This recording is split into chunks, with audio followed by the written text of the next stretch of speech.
आप सुन रहे हैं उपन्यास चंद्रकांता संतति अध्याय छठा भाग तीसरा। कमलिनी। खैर, इस समय तुम्हारे ही सबब से मुझे भी कष्ट भोगना पड़ा। मनोरमा। इसमें कोई संदेह नहीं। कमलिनी। तुम्हारा छूटना तो मुश्किल है, मगर मैं किसी न किसी तरह धोखा देकर छूट ही जाऊंगी और तब कमलिनी से समझूंगी। अब बिना उसकी जान लिए मुझे चैन नहीं। मनोरमा। तुम्हारी भी तो वह दुश्मन है, फिर तुम्हें क्यों और कैसे छोड़ देगी? कमलिनी। मेरी उसकी दुश्मनी भीतर ही भीतर की है। इसके अतिरिक्त एक और सबब है, ऐसा है कि जिससे मैं अवश्य छूट जाऊंगी और तुम्हारे छुड़ाने का भी त्याग करूंगी। मनोरमा। वह कौन सा सबब है? कमलिनी। सो मैं अभी नहीं कह सकती, तुम्हें वह स्वयं मालूम हो जाएगा। ना मालूम वह कमबख्त कहाँ गई। मनोरमा। क्या तुम्हें भी नहीं मालूम? कमलिनी। नहीं, मुझे जब होश आया मैंने अपने आप को इसी तरह से बेबस पाया। मनोरमा। खैर, कहीं भी हो, आएगी तो है ही। हाँ, तुम्हें यदि अपने छूटने की उम्मीद है तो कब तक? कमलिनी। उसके आने पर दो चार बातें करने से ही मुझे छुट्टी मिल जाएगी और मैं तुम्हें भी अवश्य ही छुड़ाऊंगी। हाँ, अकेली होने के कारण थोड़ा विलंब हो सकता है। यदि तुम्हारा कोई मददगार है तो बताओ, ताकि छुट्टी मिलने पर मैं तुम्हारे हाल की उसे खबर दूं। मनोरमा। यदि कष्ट उठाकर तुम मेरे घर तक जाओ और मेरी सखी को मेरा हाल कह सको तो वह सहज ही मुझे छुड़ा लेगी। कमलिनी। इसमें तो कोई संदेह नहीं कि मैं अवश्य छूट जाऊंगी। तुम अपने घर का पता और अपनी सखी का नाम बताओ, मैं जरूर उससे मिलकर तुम्हारा हाल कहूंगी और स्वयं भी जहां तक हो सकेगा तुम्हें छुड़ाने के लिए उसके साथ आऊंगी। मनोरमा। यदि ऐसा करो तो मैं जन्म जन्म भर तुम्हारा एहसान मानूंगी। अब उसके कान तक मेरा हाल पहुंच जाएगा तो तुम्हारी मदद की आवश्यकता नहीं रहेगी। कमलिनी। खैर, अब पता और नाम बताने में विलंब ना करो, कहीं ऐसा ना हो कि कमलिनी आ जाए तब कुछ ना हो सकेगा। मनोरमा। हाँ, ठीक है। काशी जी में त्रिलोचनेश्वर महादेव के पास लाल रंग का मकान एक छोटे से बाग के अंदर है। मछली के निशान की स्याह रंग की झंडी दूर से ही दिखाई पड़ेगी। मेरी सखी का नाम नागर है, समझ गई? कमलिनी। मैं खूब समझ गई, मगर उसे मेरी बात का विश्वास कैसे होगा? मनोरमा। इसमें विश्वास की कोई जरूरत नहीं। वह मुझ पर आफत आने का हाल सुनते ही बेचैन हो जाएगी और किसी तरह न रुकेगी। कमलिनी।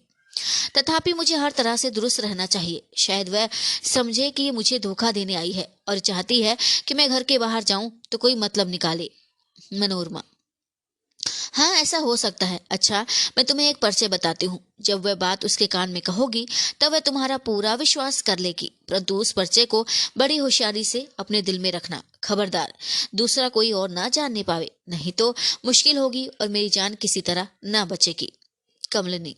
तुम विश्वास रखो कि वह शब्द सिवाय एक दफे के जब मैं तुम्हारी सखी के कान में कहूंगी, दूसरी दफे मेरे मुंह से नहीं निकलेगा। जल्दी कहो, अब देर न करो। मनोरमा। विकट शब्द कहना, बस संदेह न करेगी और तुम्हें मेरा विश्वास पात्र समझ लेगी। कमलिनी। ठीक है, अब जहां तक जल्द हो सकेगा मैं तुम्हारी सखी के पास पहुंचूंगी और अपना मतलब निकालूंगी। मनोरमा। पहले मुझे यह देखना है कि कमलिनी क्यों तुम्हें छोड़ती है। जब तुम छूट जाओगी तब कहीं जाकर मुझे अपने छूटने की कुछ उम्मीद होगी। कमलिनी। मैं उतनी ही देर में छूट जाऊंगी जितनी देर में तुम 1 से लेकर 99 तक गिन सको। इतना कहकर कमलिनी ने सीटी बजाई। सीटी की आवाज सुनते ही तारा और भूतनाथ, जो वहां से थोड़ी दूर पर एक झाड़ी के अंदर छिपे हुए थे, कमलिनी के पास आ पहुंचे। कमलिनी ने मुस्कुराते हुए उनकी तरफ देखा और कहा, मुझे छोड़ दो। भूतनाथ ने कमलिनी को, जो पेड़ से बंधी हुई थी, खोल दिया। कमलिनी उठकर मनोरमा के पास आई और बोली, क्यों, मैं अपने कहे मुताबिक छूट गई या नहीं? कमलिनी की चालाकी के साथ ही भूतनाथ की सूरत देखकर मनोरमा सन्न हो गई और ताज्जुब के साथ उन तीनों की तरफ देखने लगी। इस समय भूतनाथ के चेहरे पर उदासी के बदले खुशी की निशानी पाई जाती थी। भूतनाथ ने हंसकर मनोरमा की तरफ देखा और कहा, क्या अब भी भूतनाथ तेरे कब्जे में है? अगर हो तो कह, इसी समय कमलिनी का सिर काटकर तेरे आगे रख दूं, क्योंकि वह यहाँ मौजूद है।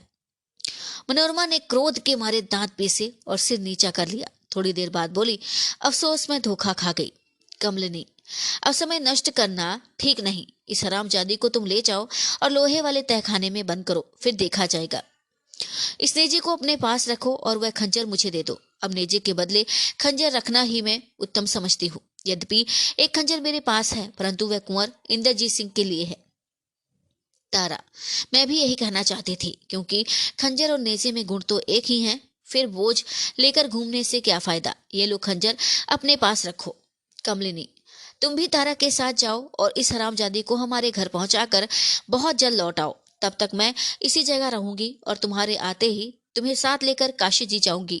पहले तुम्हारा काम करके कुंवर इंद्रजीत सिंह के साथ मिलूंगी और माया रानी के मंडली को, जिसने दुनिया में अंधेर मचा रखा है, जहन्नुम में भेजूंगी। भूतनाथ, जो हुक्म। रात आधी से कुछ ज्यादा जा चुकी है। चारों तरफ सन्नाटा छाया हुआ है। कभी कभी कुत्तों के भौंकने की आवाज के सिवाय और किसी तरह की आवाज सुनाई नहीं देती। ऐसे समय में काशी की तंग गलियों में दो आदमी, जिनमें एक औरत और दूसरा मर्द है, घूमते हुए दिखाई देते हैं। ये दोनों कमलिनी और भूतनाथ हैं, जो त्रिलोचनेश्वर महादेव के पास मनोरमा के मकान पर पहुंचने की धुन में कदम बढ़ाए तेजी के साथ जा रहे हैं। जब ये दोनों एक चो मुहाने के पास पहुंचे तो देखा कि एक दाहिनी तरफ से एक आदमी पीठ पर गट्ठर लादे आया और उसी तरफ को घूमा जिधर ये दोनों जाने वाले थे। कमलिनी ने धीरे से भूतनाथ के कान में कहा, इस गठरी में जरूर कोई आदमी है। भूतनाथ, बेशक ऐसा ही है। इस आदमी की चाल पर भी मुझे कुछ शक पड़ता है। ताजुब नहीं कि यह मनोरमा का नौकर श्यामलाल हो। कमलिनी, तुम्हारा शक ठीक भी हो सकता है, क्योंकि तुम बहुत दिनों तक मनोरमा के मकान पर रह चुके हो और वहां के हर एक आदमी को बखूबी जानते हो। भूतनाथ, कहो तो इसे रोकूं। कमलिनी, हाँ हाँ रोको, जाने ना पाए। भूतनाथ लपक कर उस आदमी के सामने आया और कमर से खंजर निकालकर उसके सामने चमकाया। उसकी चमक में भूतनाथ और कमलिनी ने उस आदमी को पहचान लिया, मगर वह इन दोनों को अच्छी तरह से ना देख सका, क्योंकि बिजली की तरह चमकने वाली रोशनी ने उसकी आंखें बंद कर दी और वह घबरा कर बैठ गया। भूतनाथ ने खंजर उसके बदन से लगाया, जिसकी तासीर से वह एक दफे कांपा और बेहोश होकर जमीन पर लंबा हो गया। भूतनाथ ने उसी तरह छोड़ दिया और गठरी का कोना खोलकर देखा तो उसमें एक कमसीन औरत बंधी पाई। कमलिनी के हुक्म से भूतनाथ ने वह गठरी अपनी पीठ पर लाद ली और मनोरमा के घर का रास्ता छोड़ दोनों आदमी गंगा किनारे की तरफ रवाना हुए।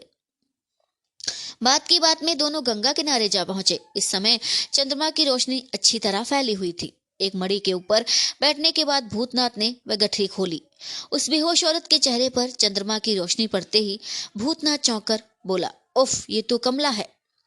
कमला होश में लाई गई। जब उसकी निगाह भूतनाथ के ऊपर पड़ी तो वह एकदम से कांप उठी। कमला को उस दिन की बात याद आ गई जिस दिन खंडहर के तहखाने में अपने चाचा शेर सिंह के पास भूतनाथ को देखा था। कमला को शक हो गया कि इस समय वह जिसके हुक्म से बेहोश करके लाई गई है वह भूतनाथ ही है। कमला की दूसरी निगाह जब कामलिनी पर पड़ी, मगर वह कामलिनी को पहचान न सकी। यद्यपि कमला कमलिनी को रोहतासगढ़ पहाड़ी पर देख चुकी थी, परंतु इस समय कमलिनी उस भयानक राक्षसी के भेष में न थी। रंग काला तो जरूर था, परंतु लंबे लंबे दांत उसके मुंह में न थे। इसी से वह कमली को नहीं पहचान सकी। कमलिनी ने जब देखा कि कमला बहुत ही डरी हुई है और हैरान मालूम पड़ती है, तो उसने कमला का हाथ पकड़ लिया और धीरे से दबाकर कहा, कमला तू डर मत, हम लोगों ने इस समय तुझे एक दुश्मन के हाथ से छुड़ाया है। कमला, अब मेरा जी ठिकाने हुआ। मुझे उम्मीद है कि आप लोगों की तरफ से मुझे तकलीफ नहीं पहुंचेगी, परंतु आप लोगों को जानने के लिए मेरा जी बेचैन हो रहा है। कमलिनी, ठीक है, जरूर तेरा जी चाहता होगा कि हम लोगों का हाल जाने, और इसी तरह मैं भी तुझसे बहुत कुछ पूछना चाहती हूँ, मगर इस समय केवल 4-5 घंटे के लिए तुझसे जुदा होती हूँ। तब तक तू इनके साथ रह। किसी तरह से डर मत। सवेरा होने के पहले ही मैं तुझसे आकर मिलूंगी और बातचीत के बाद कुंवर इंद्रजीत सिंह के छुड़ाने का उद्योग करूंगी। कमला, मैं आपके हुक्म के खिलाफ कुछ ना करूंगी। मैं आपसे हर तरह पर भलाई की ही आशा रखती हूँ, क्योंकि आपने मुझे एक ऐसे दुश्मन के हाथ से छुड़ाया है जिसका हाल मैं ही जानती हूँ। कमलिनी, अच्छा तो अब बातों में समय नष्ट करना ठीक नहीं। भूतनाथ, यहाँ छोटी छोटी बहुत सी डोंगियां बंधी हुई हैं। सन्नाटा और मौका देखकर कोई एक डोंगी खोल लो और कमला को साथ लेकर गंगा पार चले जाओ। मैं अब मनोरमा के घर जाती हूँ और वहां से अपने मतलब का साथ कर सवेरा होने के पहले ही तुमसे आकर मिलूंगी। कमला, क्या नाम लिया? मनोरमा? हाय हाय, वे तो बड़ी शैतान है। हम लोगों को तो उसने तबाह कर डाला। क्या तुम उसके? कमलिनी, डर मत कमला, मनोरमा को मैंने कैद कर लिया है और अब एक जरूरी काम के लिए उसके घर पर जा रही हूँ। उफ, बहुत विलंब हुआ। खैर अब विदा होती हूँ, पुनः मिलने पर सब हाल तुमसे कहूंगी। कमलिनी वहां से रवाना हुई और थोड़ी ही देर में उस बाग के फाटक पर जा पहुंची जिसमें मनोरमा का मकान था। फाटक के साथ लोहे की एक जंजीर लगी हुई थी जिसे हिलाने से दरबार ने एक छोटे से सुराग में से बाहर की तरफ देखा जो इसी काम के लिए बना हुआ था।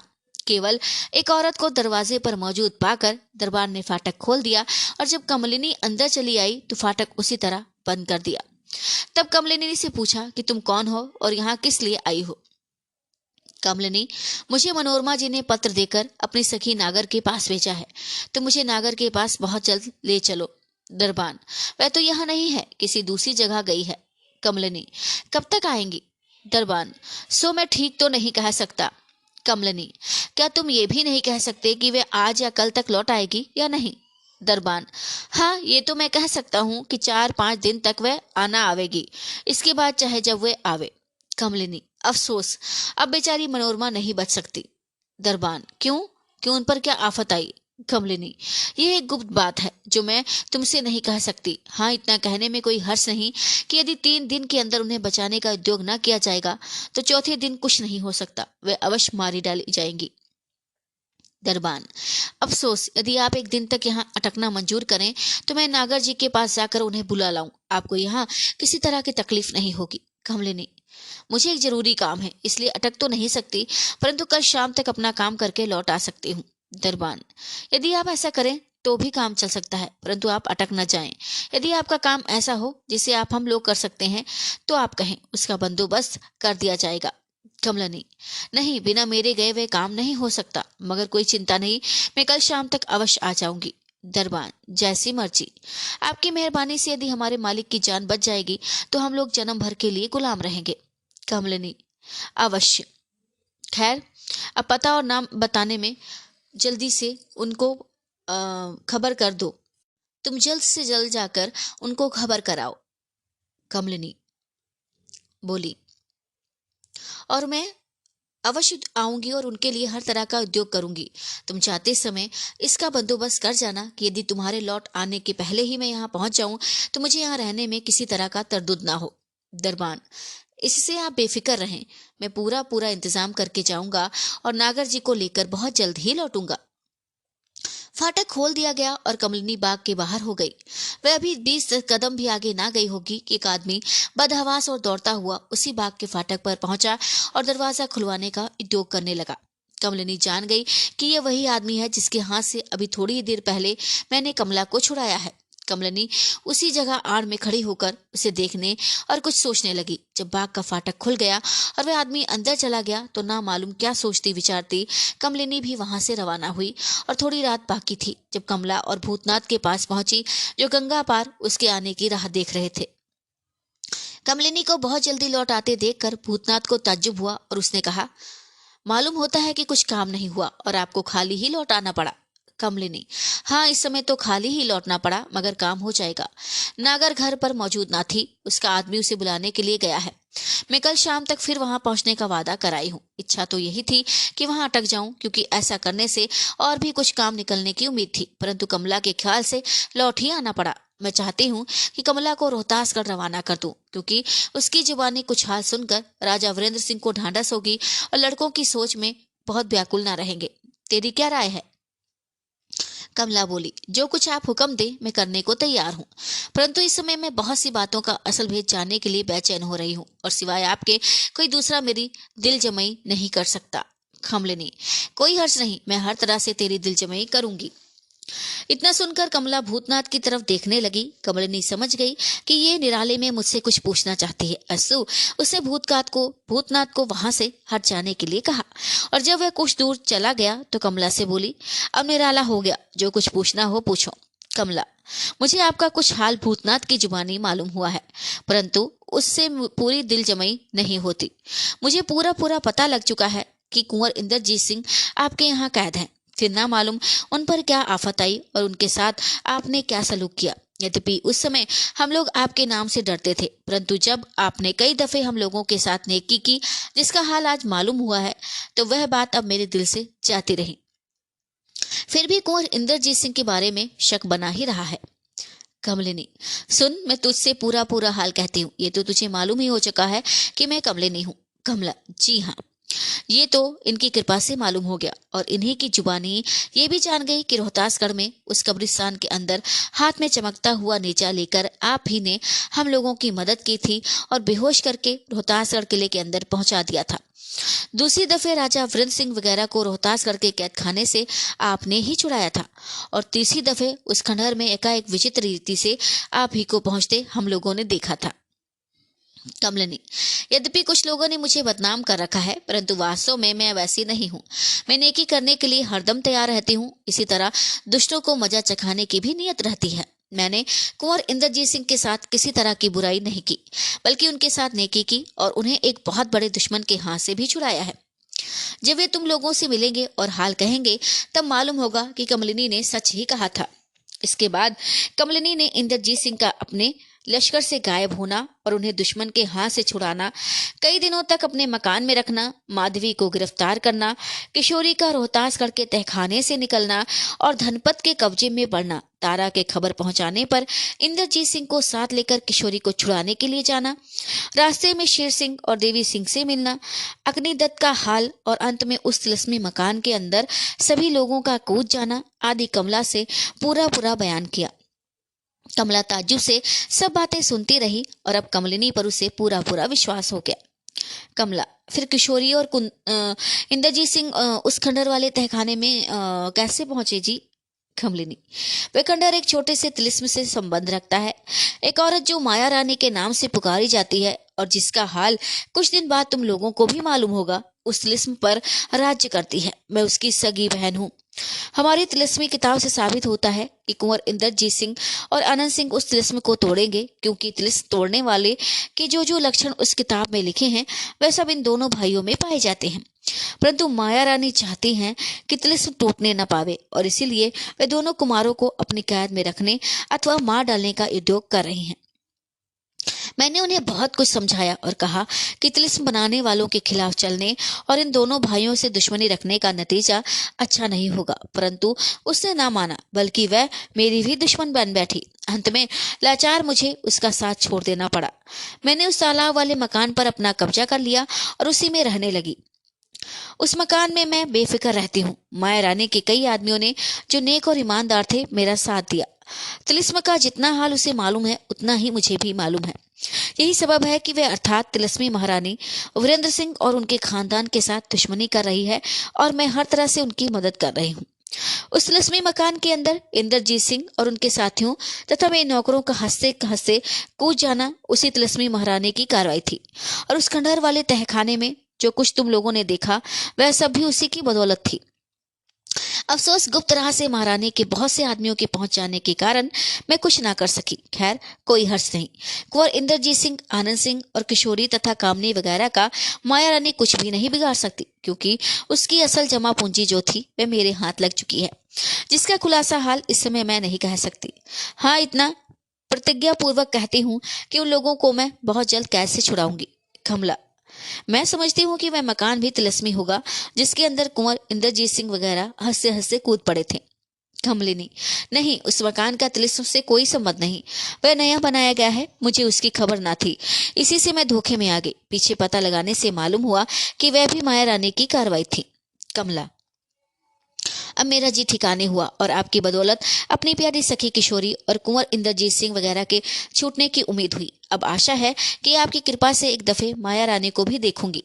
कमलिनी, इसके लिए जल्दी करना तो मुनासिब नहीं। मैं आज ही कल मैं तुझे अपने साथ माया रानी के घर ले चलती, क्योंकि मुझे वहां जाने की बहुत जल्दी है। परंतु इस समय तेरा रोहतासगढ़ लौट आ जाना ही ठीक है, क्योंकि राजा वीरेंद्र सिंह लड़कों की जुदाई में हद से ज्यादा दुखी होंगे। तेरे लौट जाने से उन्हें ढांढस होगा और मेरी जुबानी जो कुछ तूने सुना है जब उसे बयां करेगी तो उन्हें एक प्रकार की आशा हो जाएगी। हाँ, एक बात तुझसे पूछना भूल गई। कमला, वह क्या? तू कहती है कि मैं माया रानी को देखना चाहती हूँ, तो क्या तूने उसे नहीं देखा? उसी के आदमी तो तुझे गिरफ्तार करके ले गए थे। जहां तक मैं समझती हूँ तो उसके पास जरूर पहुंचाई गई होगी। कमला, हाँ, मैं एक जनानी दरबार में पहुंचाई गई थी, मगर ये नहीं कह सकती कि वह माया रानी की दरबार था या किसी और का। और यदि माया रानी का ही दरबार था तो? कमलिनी, पहले तू अपना हाल कह कि जब खंडहर के अंदर तहखाने में घुसी तो क्या हुआ और क्यों और कैसे गिरफ्तार हो गई। कमला, जब हम लोग राजा वीरेंद्र सिंह के साथ कुमार को निकालने के लिए उस खंडहर वाले तहखाने में गए तो वहां किसी को न पाया। सीढ़ी के नीचे एक छोटी कोठरी थी। मैं उसमें घुस गई। देखा कि पत्थर की एक सिल्ली दीवार से अलग होकर जमीन पर पड़ी हुई है और उस जगह एक आदमी के ला जाने लायक रास्ता है। उस दरवाजे के दूसरी तरफ एक और कोठरी नजर आई जिसमें चिराग जल रहा था। मैंने आनंद सिंह और तारा सिंह को पुकारा। जब वो आ गए तो तीनों आदमी उस कोठरी के अंदर घुसे। जब 2-3 कदम गए होंगे तो एकाएक पीछे से खटके की आवाज आई। घूमकर देखा तो वे रास्ता बंद पाया जिधर से आए थे। ताज्जुब में आकर हम लोग सोचने लगे कि अब क्या करना चाहिए। एकाएक कई आदमी तक एक तरफ से निकल कर आए और उन लोगों ने फुर्ती के साथ एक एक चादर हम लोगों के ऊपर डाल दी। मुझे उस चादर की तेज महक कभी नहीं भूलेगी। सिर पर पड़ते ही अजब हालत हो गई। एक प्रकार की तेज महक नाक के अंदर घुसी और उसने तन बदन की सुध भुला दी। ना मालूम उसी दिन या दूसरे या कई दिन के बाद जब मैं होश में आई तो अपने को रात के समय एक जनाने दरबार में पाया। कमलिनी, वह दरबार कैसा था? कमला, वह दरबार एक बारादरी में था। चढ़ाऊ सिंहासन पर एक नौजवान औरत दक्षिणी ढंग की पोशाक पहने बैठी थी। मैं कह सकती हूँ कि सिवाय किशोरी के उसके मुकाबले की खूबसूरत औरत आज तक किसी ने नहीं देखी होगी। कमलिनी, बस मैं समझ गई, वही माया रानी थी। हाँ, और क्या देखा? कमला, उसके दाहिनी तरफ सोने की एक चौकी पर मृगशाला बिछा हुआ था मगर उस पर कोई बैठा ना था। कमलिनी, वह तिलिस्म के दारोगा की जगह थी जो वृद्ध साधु के वेश में रहता है मगर आजकल उसे राजा वीरेंद्र सिंह ने कैद कर लिया है। कमला, राजा वीरेंद्र सिंह ने कब और किस दारोगा को कैद किया है? कमलिनी, उस तिलिस्मी खंडर में जब तुम लोग गए तो किसी साधु को बेहोश पाया था या नहीं? कमला, हाँ, एक कोठरी के अंदर जिसमें एक मूरत थी। क्या वही तिलिस्मी दारोगा है? कमलिनी, हाँ, वही दारोगा है। वही बहुत से आदमियों को साथ लेकर तहखाने में से कुमार को उठा लाने के लिए उस खंडहर में गया था मगर तारा सिंह की चालाकी से अपने साथियों के सहित बेहोश हो गया। उस समय वेश बदले मेरा भी एक आदमी वहां मौजूद था मगर दूर हुई से सब कुछ देख रहा था। हाँ, तो उस दरबार में और क्या देखा? कमला, उस मृगशाला बिछी हुई चौकी के पास अर्धगोलाकार 20 जड़ाऊ कुर्सियां थी और उसी तरह सिंहासन के बाईं तरफ छोटे जड़ाऊ सिंहासन पर एक खूबसूरत औरत बैठी हुई थी। जिसके बाद फिर 20 या 21 जड़ाऊ कुर्सियां थी और दोनों तरफ वाली जड़ाऊ कुर्सियों पर नौजवान और खूबसूरत औरतें बड़े ठाठ से बैठी थी। मैंने उस दरबार को मैं कभी नहीं भूलूंगी। कमलिनी, ठीक है, तो अब मुझे माया रानी को देखने की कोई आवश्यकता नहीं। खैर, मुक्तसर में कहे फिर क्या हुआ? कमला, पहले ये बता दीजिए कि माया रानी के बगल में छोटी जड़ाऊ सिंहासन पर कौन औरत थी, क्योंकि वह भी बड़ी खूबसूरत थी। कमलनी, वे मेरी छोटी बहन थी। सबसे बड़ी माया रानी, उससे छोटी मैं और मुझसे छोटी वही औरत है। उसका नाम लाडली है। कमला, आपकी और भी कोई बहन है? कमलिनी, नहीं, हम तीनों के सिवा और कोई बहन या भाई नहीं है। अब तू अपना हाल कह, फिर क्या हुआ? कमला, माया रानी के सिंहासन के पीछे मनोरमा खड़ी थी। उन सभी के बीच बातचीत से मालूम हुआ कि इसका नाम मनोरमा है। वह बड़ी दुष्ट थी। कमलिनी, थी नहीं बल्कि है। हाँ, तब क्या हुआ? कमला, ऐसे दरबार को देखकर मैं घबरा गई। जिधर निगाह पड़ती थी उधर ही एक से बढ़कर एक जड़ाऊ चीजें नजर आती थी। मैं हैरान थी कि इतनी दौलत इन लोगों के पास कहाँ से आई और ये लोग कौन है। मैं ताजुब में आकर चारों तरफ देखने लगी। एकाएक मेरी निगाह कुंवर आनंद सिंह और तारा सिंह पर पड़ी। कुंवर आनंद सिंह हथकड़ी और बेड़ी से लाचार मेरे पीछे की तरफ बैठे थे। उनके पास उन्हीं तरह की हथकड़ी बेड़ी से बेबस तारा सिंह भी बैठे थे। फर्क इतना था कि कुंवर आनंद सिंह जख्मी ना थे मगर तारा सिंह बहुत ही जख्मी और खून से तरबतर हो रहे थे। उनकी पोशाक खून से रंगी हुई मालूम पड़ती थी। यद्यपि उनके जख्मों पर पट्टी बंधी हुई थी मगर सूरत देखने से साफ मालूम पड़ता था कि उनके बदन से खून बहुत निकल गया है और इसी से वे सुस्त और कमजोर हो रहे हैं। कुमार की अवस्था देखकर मुझे क्रोध चढ़ाया मगर क्या कर सकती थी, क्योंकि हथकड़ी और बेड़ी ने मुझे भी लाचार कर रखा था। हाथ में नंगी तलवारें लिए कई औरतें कुंवर आनंद सिंह, तारा सिंह और मुझको घेरे हुई थी। ये जानने के लिए मेरा जी बेचैन हो रहा था कि जब हम लोग बेहोश करके यहाँ ला गए तो तारा सिंह को जख्मी करने की आवश्यकता क्यों पड़ी। माया रानी ने मनोरमा की तरफ देखा और कुछ इशारा किया। मनोरमा तुरंत मेरे पास आई। उसके एक हाथ में कोई चिट्ठी थी और दूसरे हाथ में कलम और दवात। मनोरमा ने वह चिट्ठी मेरे आगे रख दी और उस पर हस्ताक्षर कर देने के लिए मुझे कहा। मैंने चिट्ठी पढ़ी और क्रोध के साथ हस्ताक्षर करने से इनकार कर दिया। इसी दरबार में राम भोली का आशिक नानक गया था। कमलिनी, उस चिट्ठी में क्या लिखा हुआ था? कमला, वह चिट्ठी मेरी तरफ से राजा वीरेंद्र सिंह के नाम लिखी गई थी और इसमें यह लिखा था, आप चिट्ठी देखते ही केवल एक अय्यार को लेकर इस आदमी के साथ बेखौफ चले आइए। कुंवर इंद्रजीत सिंह, आनंद सिंह और किशोरी वगैरह इसी जगह कैद हैं। उनको छुड़ाने का पूरा उद्योग मैं कर चुकी हूँ, केवल आपके आने की देर है। यदि आप 3 दिन के अंदर यहाँ नहीं पहुंचेंगे तो उन लोगों में से एक की भी जान नहीं बच पाएगी। कमलिनी, अच्छा तो फिर क्या हुआ? कमला, जब मैंने दस्तखत करने से इनकार किया तो मनोरमा बहुत बिगड़ी और बोली कि यदि तू हस्ताक्षर नहीं करेगी तो शेर सामने ही कुंवर आनंद सिंह और तारा सिंह का सिर काट लिया जाएगा। उसके बाद तुझे भी सूली दे दी जाएगी। ये सुनकर मैं घबरा गई और सोचने लगी कि अब क्या करना चाहिए। इतने में ही तारा सिंह ने मुझे पुकार कर कहा, कमला, उस चिट्ठी में जो कुछ लिखा है मैं अंदाज से कुछ समझ गया। खबरदार इन लोगों की धमकी में मत आना और चाहे जो हो उस चिट्ठी पर दस्तखत भी न करना। तारा सिंह की बात सुनकर माया रानी की तो केवल भौहें ही चढ़कर रह गई, परंतु मनोरमा बहुत ही उछली कूदी और बकझक करने लगी। उसने माया रानी की तरफ देखकर कहा, कमबख्त तारा सिंह को अवश्य सूली देनी चाहिए। उसने अब यहाँ का रास्ता भी देख लिया है, इसलिए उसको मारना आवश्यक हो गया। और इस नालायक कमला को सरकार मेरे हवाले करे, मैं इसे अपने घर ले जाऊंगी। माया रानी ने इशारे से मनोरमा की बात मंजूर की। मनोरमा ने एक चुपदार औरत की तरफ देखकर कहा, कमला को ले जाकर कैद में रखो। 4-5 दिन काशी जी में हमारे घर पर भिजवा देना, क्योंकि इस समय मुझे एक जरूरी काम के लिए जाना है, जहां से 3-4 दिन के अंदर शायद ना लौट सकूंगी। हुक्म के साथ ही मुझ पर पुनः चादर डाल दी गई, जिसके तेज महक ने मुझको बेहोश कर दिया। और फिर जब मैं बेहोश में आई तो अपने को एक अंधेरी कोठरी में पाया।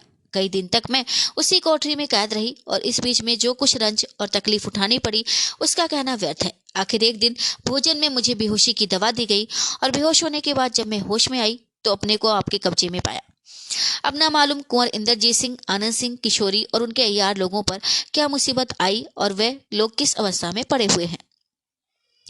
यहाँ तक कहकर कमला चुप हो गई, मगर उसकी आंखों से आंसू की बूंदें बराबर जारी थी। कमलिनी भी बड़े गौर और अफसोस के साथ उसकी बातें सुनती जाती थी और जब वह चुप हो गई तो बोली, कमला सब्र कर, घबरा मत। देख मैं उन लोगों को कैसे छकाती हूँ।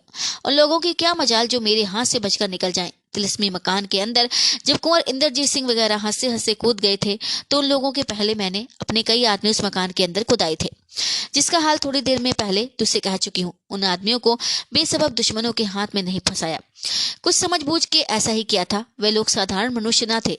आशा है कि थोड़े दिन में तू सुन लेगी कि उन लोगों ने क्या क्या कार्रवाई की। कमला, आज आपके मिलने से और बहुत सी बातें सुनकर मेरा जी ठिकाने हुआ। अब सरीखा मददगार पाकर मैं भी अपने जी का हौसला निकालना चाहती हूँ।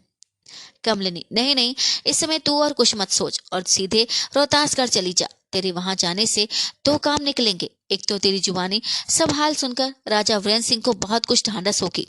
दूसरे तू इस बात से भी होशियार रहना और सबको भी होशियार कर देना कि वह तिलिस्मी दारोगा अर्थात बूढ़ा साधु कहीं धोखा देकर निकल ना जाए। इसमें कोई शक नहीं कि माया रानी ने उसे छुड़ाने के लिए कई आदमी रोहतासगढ़ भेजे ही होंगे।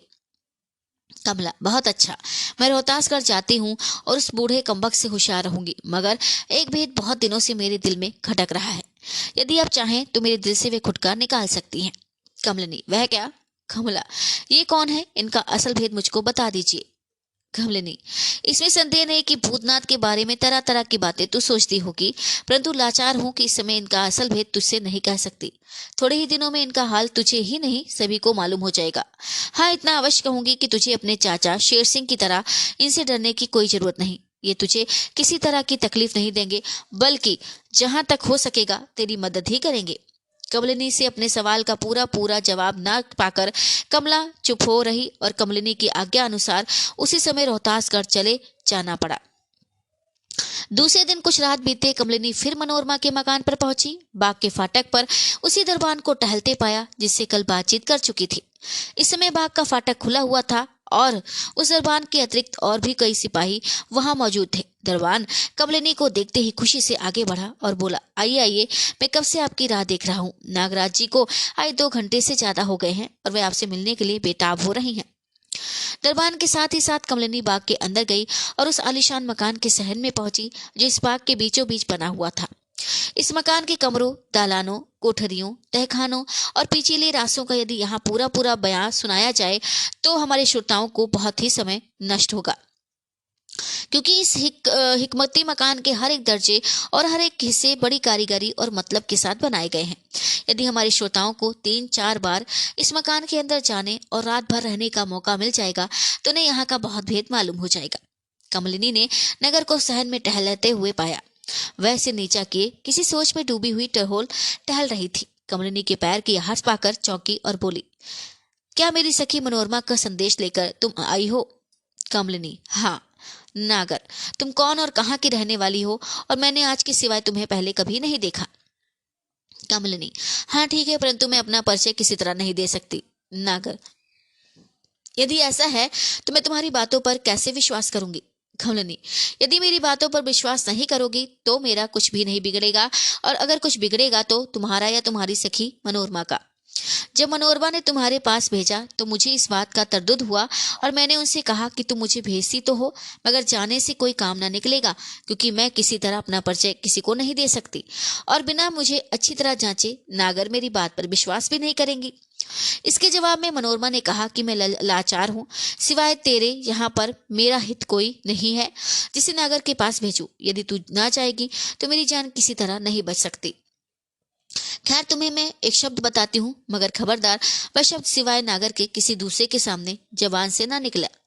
जिस समय नागर तेरी जबान से वह शब्द सुनेगी उसी समय उसका शक जाता रहेगा, और जो कुछ तू उसे कहेगी वह अवश्य करेगी। आखिर मनोरमा ने वह शब्द मुझे बताया और उसी के भरोसे में यहाँ तक आई हूँ। नागर, वह शब्द क्या है? कमलिनी चारों तरफ देखकर और किसी को ना पाकर बोली, विकट। नागर कुछ देर तक सोचने के बाद बोली, खैर मुझे तुम पर भरोसा करना पड़ा। अब कहो मनोरमा किस अवस्था में है और मुझे क्या करना चाहिए?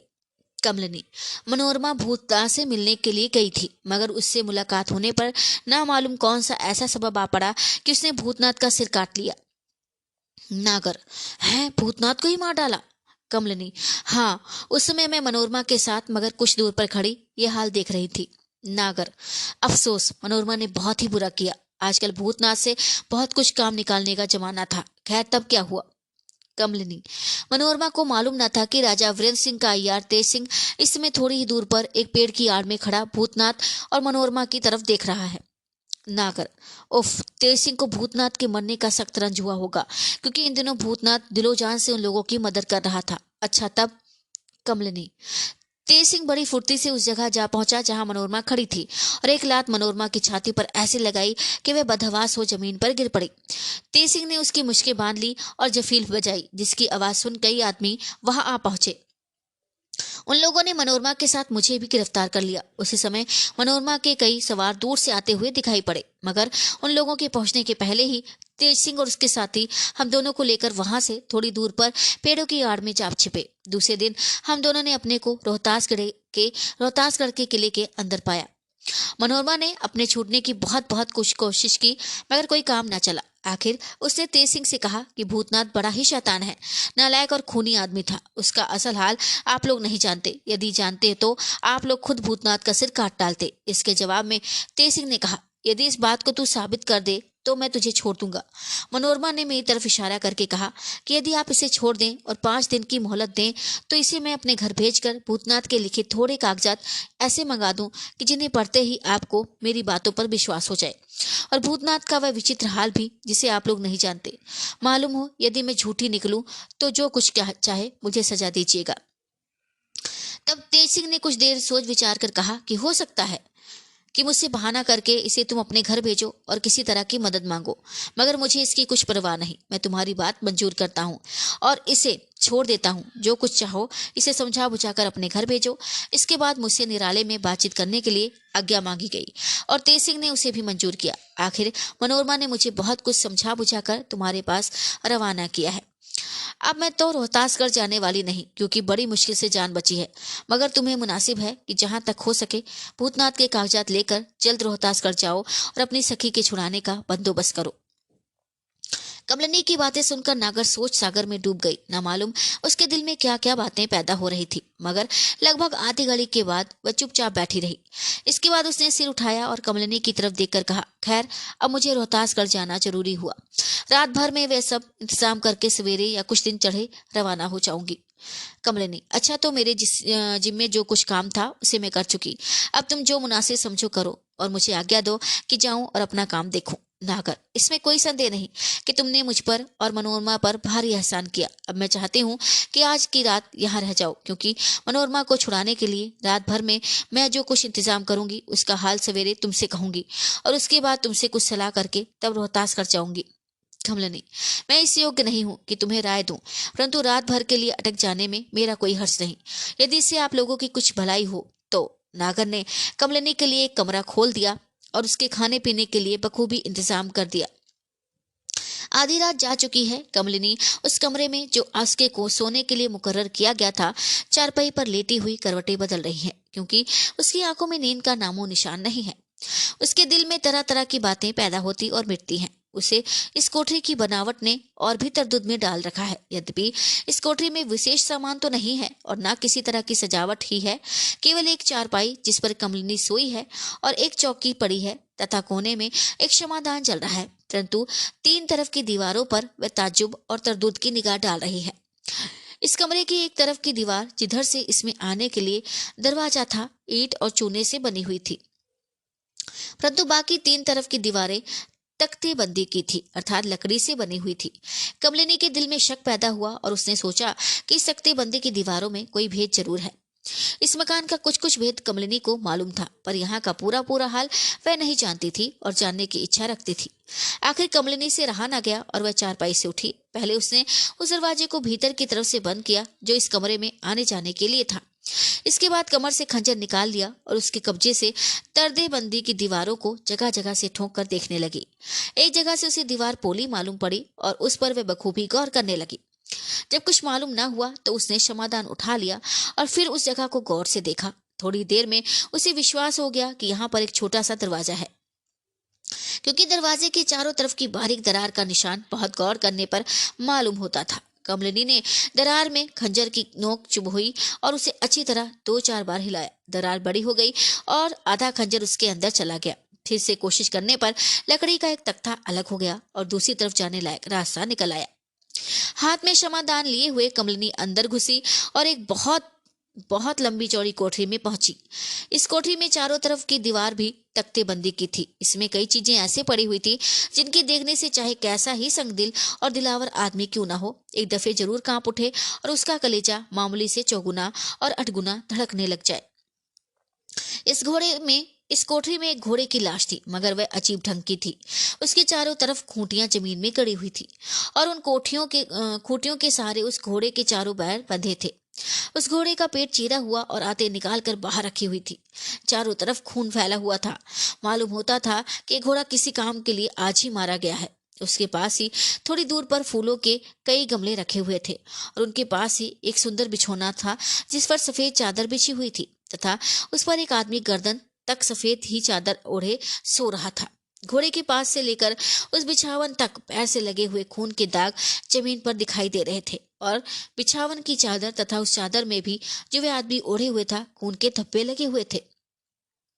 उस आदमी को देखकर कमलिनी इसलिए हिचकी कि कहीं वह जाकर कमलिनी को देख न ले, मगर थोड़ी देर तक खड़े रहने पर भी उसके हिलने जुलने की आवाज तथा उसके सांस चलने की आहट ना मिली। तब कमलिनी हाथ में क्षमादान लिए हुए उस बिछावन के पास गई और रोशनी में उस आदमी की सूरत देखने लगी जिसका बिल्कुल चेहरा बखूबी खुला हुआ था।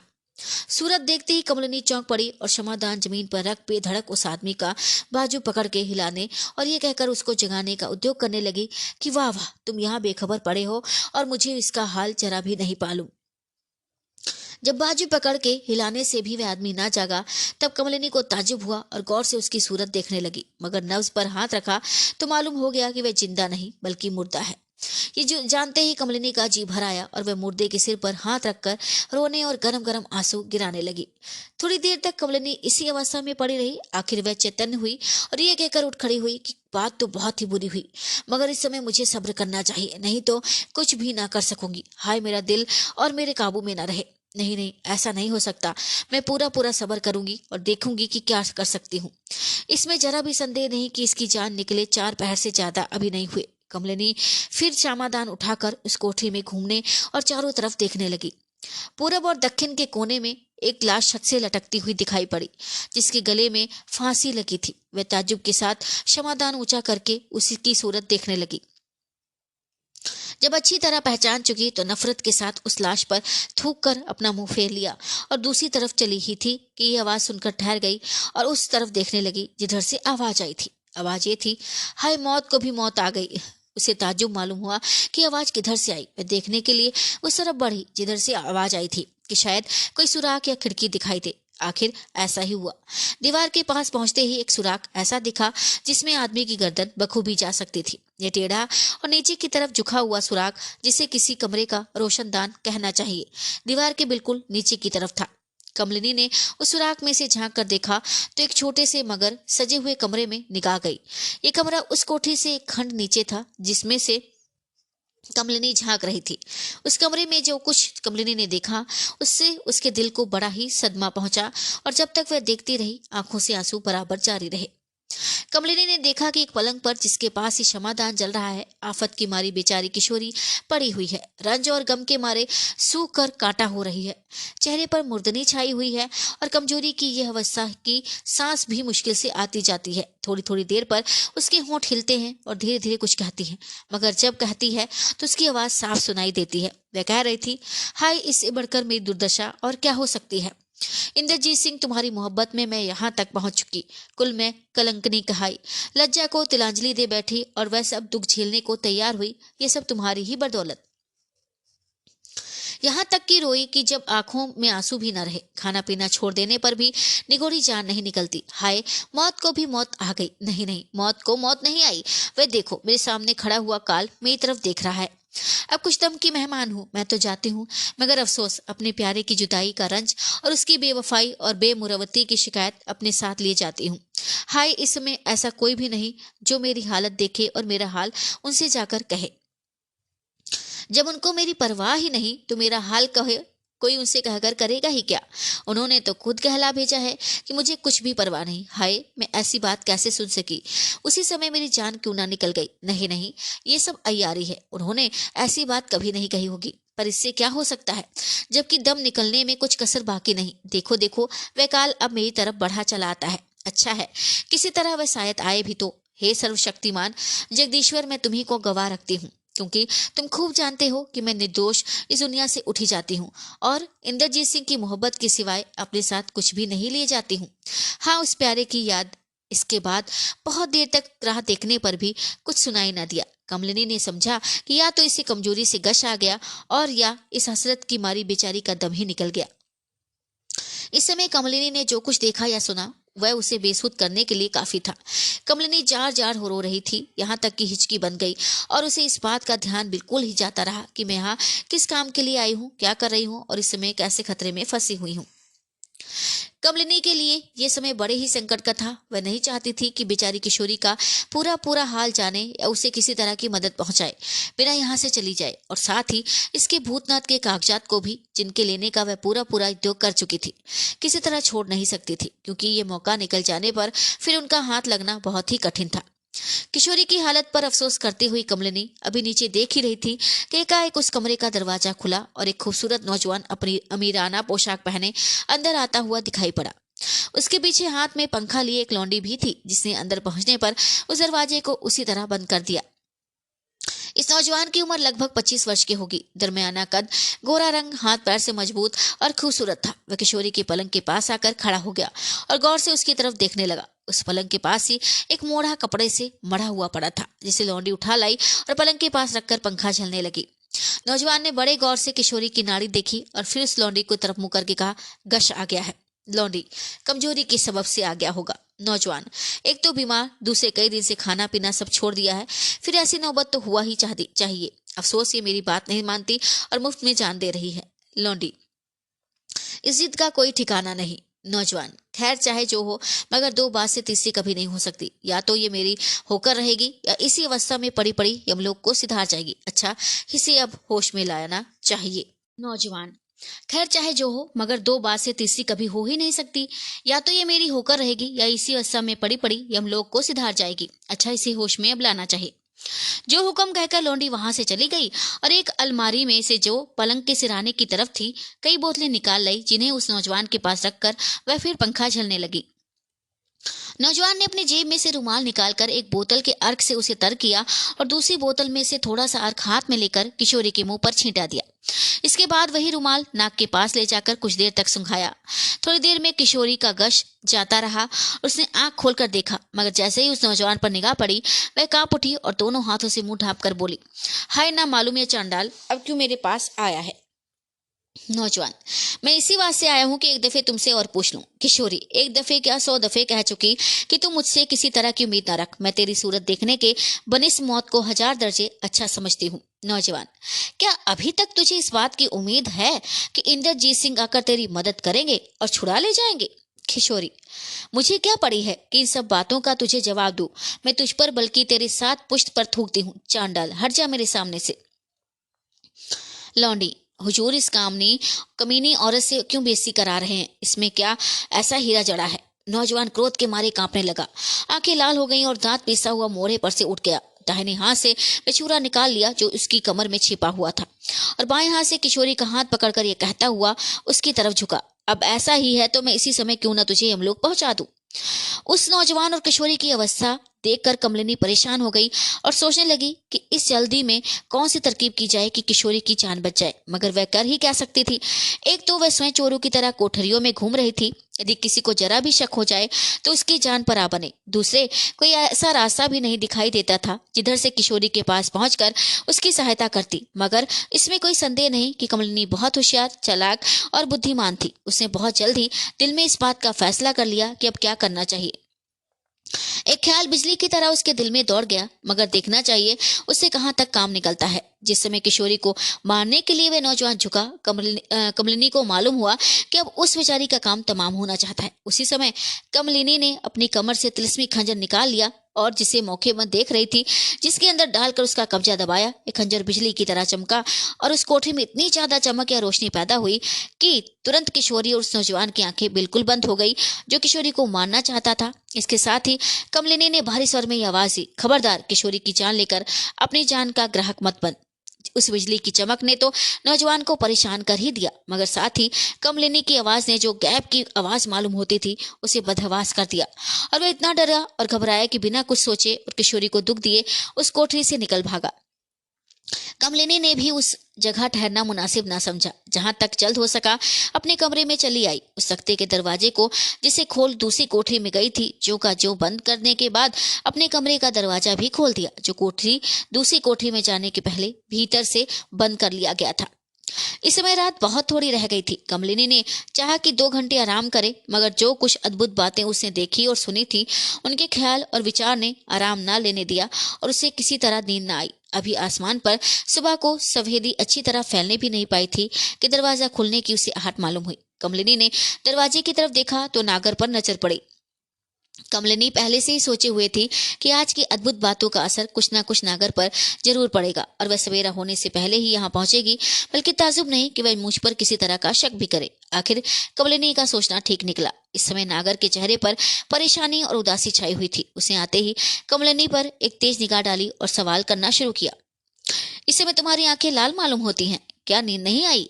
कमलिनी, हाँ, 2 घंटे के लगभग तो सो गई, मगर फिर नींद नहीं आई। अभी तक डर के मारे मेरा कलीजा कांप रहा है। ये उम्मीद न थी कि तुम मुझे ऐसी भयानक जगह सोने के लिए कहोगी, क्योंकि मैंने तुम्हारे साथ किसी तरह की बुराई नहीं की थी। नागर, सो क्या तुम्हें किसी बात की तकलीफ हुई और यहाँ पर क्या भयानक वस्तु देखने में आई? कमलिनी, मैं यहाँ पर एक शायद भी नहीं ठहर सकती, केवल तुम्हारी रात देख रही थी। नागर, आखिर मामला क्या है, कुछ भी कहो तो। कमलिनी, अच्छा बाहर चलो तो जो कुछ देखा है तुमसे कहूँ। इसमें कोई शक नहीं कि नागर बहुत तेजी के साथ आई थी और उसे कमलिनी पर शक था, मगर कमलिनी ने ऐसे ढंग से बात कही कि उसकी हालत बिल्कुल ही बदल गई और वह तरह तरह की सोच में पड़ गई। नागर और कमलिनी बाहर आई और सहन में एक संगमरमर की चौकी पर बैठकर बातचीत करने लगी। नागर, हाँ तो कहो, तुमने क्या देखा? कमलिनी, 2 घंटे तो मैं बड़े आराम से सोई, पर एकाएक घड़घड़ाहट की आवाज सुन चौंक पड़ी और घबरा कर चारों तरफ देखने लगी। घड़घड़ाहट की आवाज कैसी? नागर ने पूछा। कमलिनी, मालूम होता था कि इस कमरे के नीचे कई गाड़ियां दौड़ रही हैं। पहले तो मुझे शक हुआ कि शायद भूकंप आने वाला है, क्योंकि उसके पहले भी प्राय ऐसी घटना हुआ करती है, मगर सो ना हुआ। आखिर थोड़ी देर तक राह देखकर फिर सो रही। आधा घंटा भी ना हुआ होगा कि मेरी चारपाई हिली। मैं घबराकर उठ बैठी और मेरे अपने सामने एक कम उम्र लड़के को देखकर ताज्जुब करने लगी। नागर, कम उम्र लड़का या कोई औरत भी शायद, तुमने अच्छी तरह ख्याल न किया हो। कमलिनी, जी नहीं, जहां तक मैं समझती हूँ वह लड़का ही था। नागर, भला उसकी उम्र क्या होगी और सूरत शक्ल कैसी थी? शायद 14 या 15 वर्ष का होगा। चेहरा खूबसूरत और रंगोरा, सिर पर मुंडासा बांधे और हाथ में एक बड़ा सा डिब्बा लिए था। नागर, तुमने धोखा खाया, वह जरूर कोई औरत, बल्कि कमलिनी। अच्छा, तब क्या हुआ? कमलिनी, उसने आते ही मुझसे पूछा कि सच बता किशोरी कहाँ है। नागर, आते ही किशोरी को पूछा? कमलिनी, जी हाँ। मैंने जवाब दिया कि मुझे खबर नहीं। इतना सुनते ही उसकी आंखें लाल हो गई और गुस्से के मारे थरथर कांपने लगा। उसे मैं बड़ा डिब्बा जो हाथ में लिया था जमीन पर दे मारा। उस समय डिब्बे में से इतनी तेज चमक पैदा हुई कि जिसे मैं अच्छी तरह बयान नहीं कर सकती। मालूम होता था कि आसमान से उतरकर कई बिजलियां एक साथ कमरे के अंदर आ घुसी हैं। मेरी आंखें एकदम बंद हो गई और मैं कांपकर चारपाई पर गिर पड़ी। थोड़ी देर बाद मालूम हुआ कि कोई आदमी मेरे बदन पर हाथ फेर रहा है। बस उस समय मैं बेहोश हो गई और तन बदन की सुझ जाती रही। मैं समझती हूँ कि कोई पहर भर के बाद मुझे होश आई और तब से बराबर जाग रही हूँ। मैंने बहुत चाहा कि कमरे से निकल भागूं, मगर डर के मारे हाथ पैर मेरे ऐसे कमजोर हो गए थे कि चारपाई से उठ ना सकी। इस समय जब तुम्हारी सूरत देखी तो जरा जी ठिकाने हुआ। नागर, बेशक ये काम मंझली रानी का है, दूसरे का नहीं। कमलिनी, मंझली रानी कौन है? तुम उसे नहीं जानती हो। कमलिनी, खैर जो हो, मैं तो सोचे हुए थी कि कल या परसों जब मैं अपना काम करके लौटूंगी और एक रात इस शहर में काटने की नौबत आएगी तो बस इसी मकान में रह जाऊंगी, क्योंकि मैं नोरबा की मोहब्बत के भरोसे इसे भी मैं अपना घर समझती हूँ। मगर रात की बात ने ऐसा डरा दिया कि अब हिम्मत नहीं पड़ती। नागर, नहीं नहीं, तुम जब इधर आया जाया करो तो यहाँ जरूर टिका करो और इस मकान को अपना ही समझो। मैं लौंडियों और नौकरों को इस विषय में पूरा पूरा हुक्म देती हूँ। ये भयानक घटना जो आज हुई रोज नहीं हो सकती, इसे निश्चिंत रहो। कमलिनी, क्या कहूं, अभी तक होशवास दुरुस्त नहीं हुए। नागर, जरा ठहरो, मैं इस कमरे में जाती हूँ और एक चीज देखकर अभी लौट आती हूँ। नागर उठी और उस कमरे में चली गई जिसमें कमलिनी सोई थी, मगर थोड़ी देर बाद आकर बोली, तुम बेखौफ रहो, आज के बाद फिर कभी इस मकान में ऐसी घटना नहीं देखोगी। क्या करूं, लाचार हूं, क्योंकि इस समय मुझे झक मारकर रोहतासगढ़ मनोरमा को छुड़ाने के लिए जाना ही पड़ेगा, नहीं तो आज एक भारी काम निकालने का मौका आ गया था। कमलिनी, तुमने क्या कहा? मेरी समझ में कुछ नहीं आया। नागर, इन बातों को तुम नहीं समझ सकती। खैर, अब तुम्हारा क्या इरादा है? मैं तो रोहतासगढ़ जाने के लिए तैयार हो चुकी। कमलिनी, अच्छी बात है, जहां तक हो सके जल्दी जाओ। मैं भी एक जरूरी काम के लिए मिर्जापुर जाती हूँ, कल या परसों तक लौटूंगी। मैं तो कल ही चली जाती, मगर तुमने व्यर्थ मुझे रोक लिया। नागर, मैंने व्यर्थ नहीं रोका था, मगर हाँ, अब उसे व्यर्थ ही कहना चाहिए। खैर, माफ करो और कृपा करके मेरी एक बात स्वीकार करो तो बड़ा एहसान मानूंगी। कमलिनी, वह क्या? इस समय तो मैं रोहतासगढ़ जाती हूँ, क्या जाने कब तक लौटना हो, मगर तुम 15 दिन के अंदर मुझसे एक दफे जरूर मिलो। कमलिनी, 15 दिन तक तो मैं इस प्रांत में नहीं रह सकती। हाँ, 5-7 दिन तक मैं, यदि तुम मुझसे मिल सको तो ठीक है। नगर, शायद 5-7 दिन तक मेरा लौटना ना हो। कमलिनी, ऐसा नहीं हो सकता। तुम जिस समय पहुंचोगी और भूतनाथ के कागजात तेज सिंह को दिखाओगी, उसी समय मनोरमा की छुट्टी हो जाएगी। इसमें कुछ संदेह नहीं कि तेज सिंह बात का बड़ा ही धनी है। नागर, यदि ऐसा हो तो मैं अपने तेज घोड़े पर सवार होकर कल बखूबी रोहतासगढ़ पहुंच सकती हूँ। कमलिनी, ऐसा करो, तुम 4 ही दिन में लौट आ जाओगी। मैं भी कल या परसों मिर्जापुर से आ जाऊंगी और जब तक तुम न लौटोगी इस मकान में टिकी रहूंगी, क्योंकि मनोरमा ने पुनः मिलने के लिए मुझसे कसम खा ली है। असु 5-4 दिन तक अपना खर्च करके भी मनोरमा के लिए यहाँ टिकना आवश्यक है। नागर, बहुत अच्छी बात है। जब मनोरमा से वादा कर चुकी हो तो मुझे विशेष कहने की कोई आवश्यकता नहीं। कमलिनी, अच्छा तो आप अब मेरा एक काम करो। नागर, कहिए। अपने किसी आदमी को भेजकर एक घोड़ा किराए का मंगवा दीजिए, जिस पर सवार होकर मैं मिर्जापुर जाऊं, क्योंकि यद्यपि मैं अय्यार हूं, परंतु रोहतासगढ़ से यहाँ तक तेजी के साथ आने के कारण बहुत सुस्त हो रही हूँ। नागर, क्या मनोरमा के घर में घोड़ों की कमी है जो तुम्हारे लिए किराए का घोड़ा मंगवाया जाए? इतना कहकर नागर चली गई। थोड़ी देर के बाद एक लौंडी आई जिसने कमलिनी को स्नान इत्यादि से छुट्टी पा लेने के लिए कहा। कमलिनी ने 2-1 जरूरी काम से जो छुट्टी पा ली, मगर स्नान करने से इनकार किया और अपने बटुए से सामान निकालकर चिट्ठी लिखने लगी। घंटे भर बाद सफर के सामान से लैस होकर कई लौंडियों के साथ लिए हुए नागर भी उसी जगह आ पहुंची जहां कमलिनी बैठाई गई थी। उस समय कमलिनी चिट्ठी लिख चुकी थी। नागर, मैंने तुम्हारे पास इसलिए एक लौंडी भेजी थी कि तुम्हें नहला धुला दे, मगर तुमने। कमलिनी, हाँ, मैंने स्नान नहीं किया, क्योंकि इस समय अर्थात सूर्योदय के पहले स्नान करने की मेरी आदत नहीं। कहीं स्नान कर लूंगी और कामों से छुट्टी पा चुकी हूँ। नागर, खैर कुछ मेवा खाकर जल पी लो। नहीं, इस समय माफ करो। हाँ, थोड़ा सा मेवा साथ रख लूंगी जो सफर में काम आएगा।